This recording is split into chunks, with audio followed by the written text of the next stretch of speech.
The disaster of Deepwater Horizon. It has been 10 years since the Deepwater Horizon oil spill, but its effects are still being felt today. The disaster took place 41 miles off the coast of Louisiana, US, in the Gulf of Mexico in April 2010, when about 4.9 million barrels of oil are believed to have leaked out into the ocean after a deep-sea drilling operation went catastrophically wrong. It is regarded as the largest marine oil spill in history, having contaminated about 68,000 square miles of the Gulf, killing 11 crew members and leaving a devastating impact on the thousands of species that inhabited the surrounding waters. The Deepwater Horizon rig was operated by London-headquartered BP, British Petroleum, which has paid around $75 billion in clean water fees and legal settlements for its part in the incident. The owners of Deepwater Horizon was offshore drilling company Transocean, which was attributed 30% of the blame for its role in the disaster. It leased the rig to BP, which has shouldered 67% of the liability, while US energy giant Halliburton picked up 3% of the responsibility for its role as a cement contractor for the project. The oil well was located more than 18,000 feet below sea level and operated in water depths of up to 5,000 feet. Problems began during drilling. BP had to stop drilling into the seabed about 2,000 feet, that's 610 meters, higher than expected, because the pressure was too high. Next, they had to line the hole with a casing, a concrete pipe that prevents the hole from caving in. A shorter casing would be easier to cement into place and was deemed safer by computer models. But the company ultimately decided to use a longer casing, which would be less prone to leaks. In order to hold the casing in place, concrete would be pumped into the space between the casing and the surrounding earth. For this to work, the concrete must surround the casing evenly, otherwise it would be unstable and vulnerable to oil leaking in from the sides. To ensure an even snug fit, engineers fit the casing with centralizers, which are metal tubes with stripes of metal sticking out on each side. Computer models recommended that the casing be fit with 21 centralizers, but BP engineers choose to insert only 6 centralizers because there was a supply shortage. This increased the risk that the cement would surround the casing unevenly. With the casing and centralizers in place, it was time to pour the cement. BP engineers made several choices during this step that further increased the risk of error. First, they cut pre-cementing test short, which prevented technicians from checking for leaked oil at the bottom of the well. They pumped the cement slower than recommended, further increasing the risk that the cement would not fill the space around the casing evenly.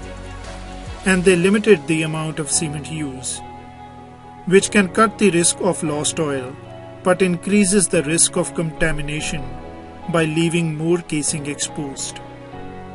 In the months leading up to the disaster, Halliburton had conducted several tests, showing that the type of cement used wasn't stable, meaning that it might form pores that allows liquids and gases to pass through it. Halliburton shared some of these test results with BP, but the company decided to proceed. The crew, made of Transocean and Halliburton employees, finished cementing just after midnight on April 20th. At this point, BP and Halliburton representatives checked a valve to be sure that the pressure from the cement was not pushing too much liquid up out of it After a couple of hours, the BP and Halliburton representatives emailed members of their respective teams to confirm that the cementing job had been a success. The operation went awry during the final step, when the crew planned to follow a set of precarious procedures to detach Deepwater Horizon from the well to make room for the smaller rig, the report describes. During the process, crew members conducted positive and negative pressure tests to ensure no gas had leaked into the well. The negative pressure test should have alerted them that there was a leak, but they misinterpreted the results. At 8 p.m. local time, the crew concluded that everything was fine, but that was a mistake. The gaseous hydrocarbons entered the well. They expanded to fill up the space, shooting up the pipe in what is called a kick. And this is what happened at Deepwater Horizon. The crew closed the blowout preventer, a seal that is designed to stop the expanding molecules from climbing up the well to the rig, but it was too late. The molecules climbed with increasing speed up the pipe until at around 9:40 p.m. the force of the rising gases in the pipe pushed mud out onto the rig's floor. A few minutes later, the gaseous hydrocarbons enveloped large areas of the rig and met at least one ignition source. Could have been a heat or spark from an onboard equipment, which then erupted in an explosion that could be seen from miles away. As the rig sank, it damaged the pipe leading down to the well. Oil began spilling from the well and did not stop for 87 days. In May 2010, Transocean began drilling 2 relief wells, which were intended to intersect an oil or gas well that had experienced a blowout. After months of working round the clock to stem the spill, it was announced the operation had been successful in plugging the Deepwater well in September 2010, when former US National Incident Commander Thad Allen declared the well effectively dead. After leaking for 87 days, BP estimated that there had been a flow rate of between 1,000 and 5,000 barrels per day. But the flow rate technical group, a group of scientists and engineers from the US federal government, universities, and research institutes brought together for an official scientific-based estimate, claimed the initial flow rate was in fact 62,000 barrels per day, giving an overall total of 4.9 million barrels. The spill had a devastating effect on the region, with marine life and the coastlines of Louisiana, Mississippi, Alabama, and Florida swimming in oil, which had a knock-on effect for many businesses and fishermen. To reduce the spread of oil, floating booms stretched across 4.2 million feet, and almost 2 million gallons of dispersants were used to remove as much of the oil from the water as possible. Following government pressure, BP created a $20 billion fund to compensate those hit hardest by the disaster. In 2013, Transocean paid a $1 billion civil penalty and a $400 million criminal penalty before resolving a $212 million claim in 2015.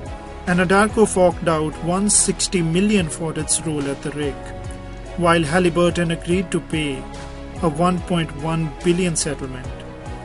It also paid a $200,000 fine after it was revealed employees had destroyed evidence related to the spill.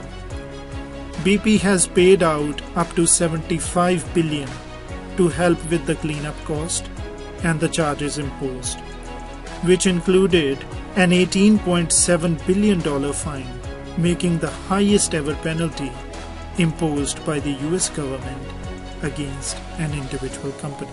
So that's pretty much it for this week. Thanks for watching this video.